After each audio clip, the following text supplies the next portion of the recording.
All right, guys, Dan the Mustang Doctor here, and we just finished, for the most part. Still a few things we want to do to get this mounted in a little bit better, but we finished the weed whacker swap. Got this sprocket at a bicycle shop, bicycle chain, and then another sprocket right off the bike itself on the wheel. And then we've just kind of routed everything else back in.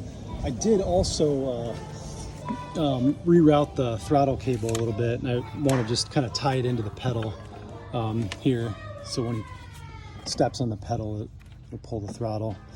But for now, let's get it fired up, see if she works.